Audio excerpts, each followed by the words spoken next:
Good morning. Not bread. Are you wanting bread or cereal? Is that yucky? No, I want cereal. cereal. Good morning. So today is Monday, which is the 2nd? No, this is the 3rd of March, isn't it? Yeah. Yes, so this is Monday, 3rd of March. Mag-8 a.m. na ng morning. Help me get up. You need to move, Baba, so that I can do this and get your cereal. Go and jump and get your iPad. Go and jump in the chair. And yeah, so Monday today, and it's nursery day. Wow. What? You get your iPad first. The couch. Wait, Mom. Can I have salt? Or all I'm gonna have? You will have cereal. I haven't. Toast.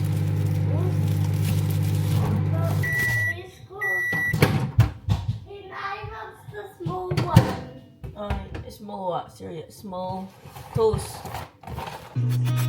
I've seen a lot of change, been through a lot of pain. Some things are not the same as they were a year ago, but all will be okay.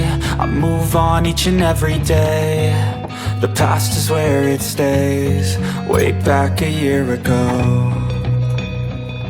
I've changed for the better this time. Having cereal.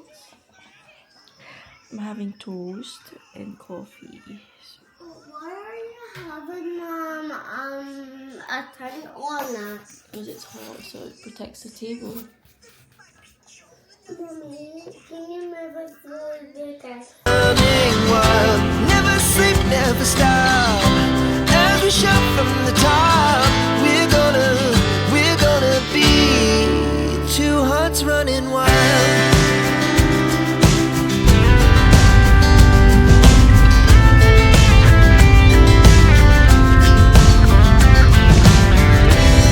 Now the morning is the afternoon.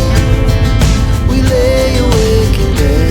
Back in the house. Si Alba ay nasa nursery na. So, it's time for me to tidy up the house.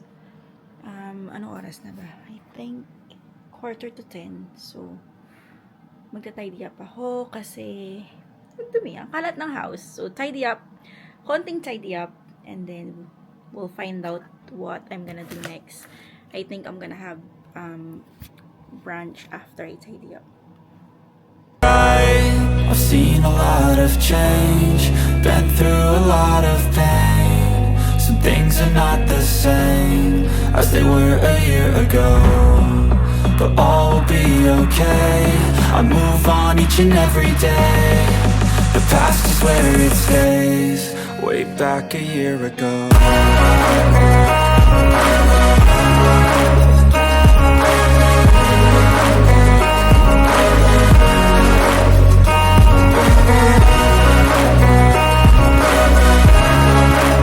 So, mag-11 na guys. Magsasaing muna ako.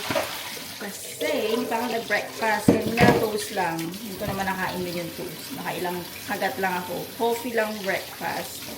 And then, hindi kasi talaga ako breakfast. Nag-breakfast masyado. Guys, unless galing ako sa work, night shift. Ayun, kakain ako. Kasi, hindi ako, ang huling kain ko nun, gabi pa. Luto ako ng talong. Ay, makita ba? Yan. So, talong and bagoong for brunch. That's my favorite. So, antayin lang natin siya maluto. And yung rice din. Tapos kain na tayo. Kain, everyone! Talong, tinapa, halubaybay with lemon and sili. Mainit na kanin. Let's eat! Let's eat, guys!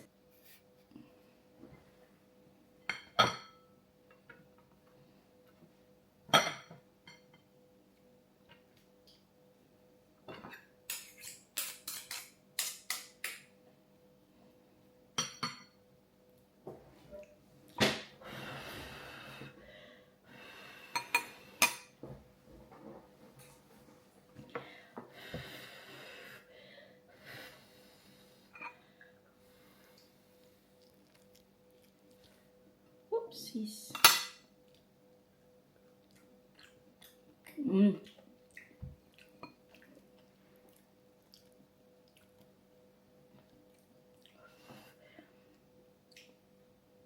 If you are in the UK, ito guys, tinapa. Galing to sa Aldi. Smoke sweet cured mackerel. So, tinapa siya sa atin. Sarap! Grabe. Ngayon ko lang natikman yung sweet na ganito na mackerel.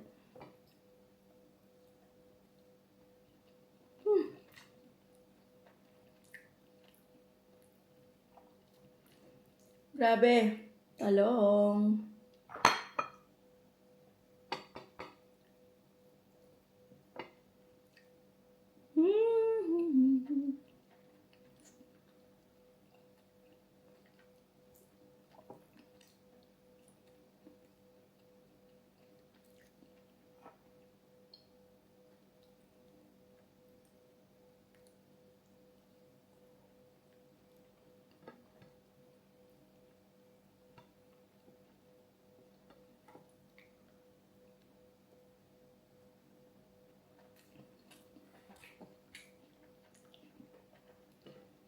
Ako na talaga nakaubos ng isda. Nagtira pa ng 3 talong. Grabe, ang sarap. Busog na Laki na naman ang tiyan. Natulog si Alba sa room niya from last night.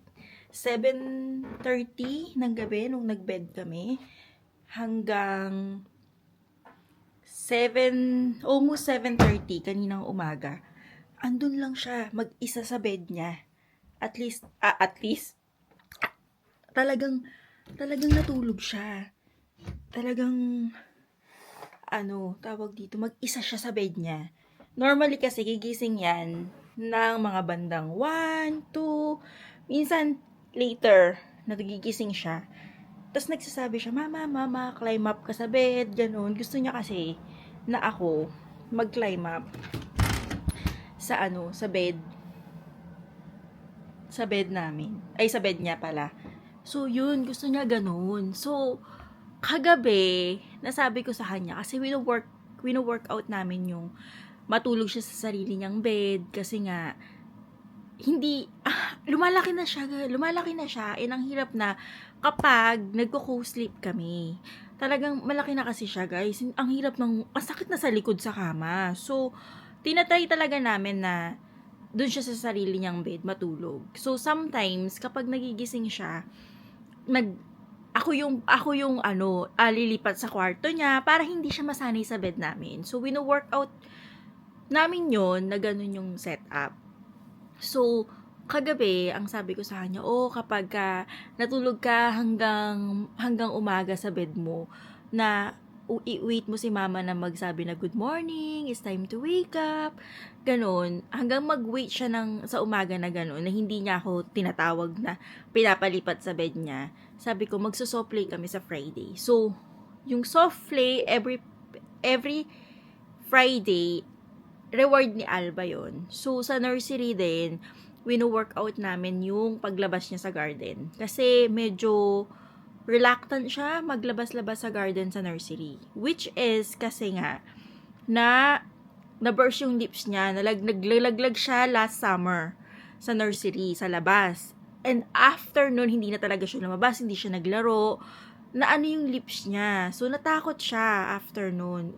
Si Alba kasi, yung encouragement niya, dapat talaga super encourage mo. Pagka halimbawa nasaktan siya sa isang sitwasyon, never niyang itatry yun again. It needs a lot of encouragement para subukan niya uli yung ganong activity or para gawin niya uli yung ganong, bumalik siya uli sa ganong situation. Kasi feeling niya, every time na lalabas siya sa garden, sa nursery, malalaglag siya, mag-burst yung lips siya. Pero grabe kasi talaga, hindi lang putok labi, natanggal yung top layer ng lips niya. Pauwi kami ng... I've seen a lot of change, been through a lot of pain. Some things are not the same as they were a year ago. but all will be okay. I move on each and every day. The past So, nakauwi na, nakapagsundo na sa nursery. You tired pa ba? Pagod yan. Every after nursery, normally, ano siya, pagod. Kasi, syempre, laro-laro. Master.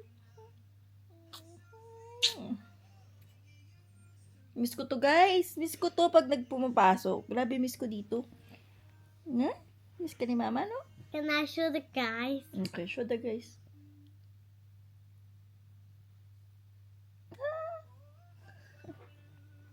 So, nagko-coffee lang ako at ako ay mag-work na later. So, ano na ba? 4, 5, 6, 2 hours. Alis na ako ng bahay. So, Jenny. Yes, Baba. Can we play Play what? the big table? The big table! I'm gonna play that monster truck where it'll be scary. Well, he's gonna break every time. Yes, it's very strong monster truck, isn't it? Yeah. We're building magnetic tiles. So this is one of the best buys as well, guys. Magnetic tiles ang tawag sa kanya. So, ayan. So, magnet. Magnet siya. So, Wait. ganyan. So, lahat to magnet. So, I mean, yung sides niya magnet. So, para makabuild pataas na pataas. Ayan, ganyan. Katulad ng ginagawa ni Alba. Nakaka-build ka pataas.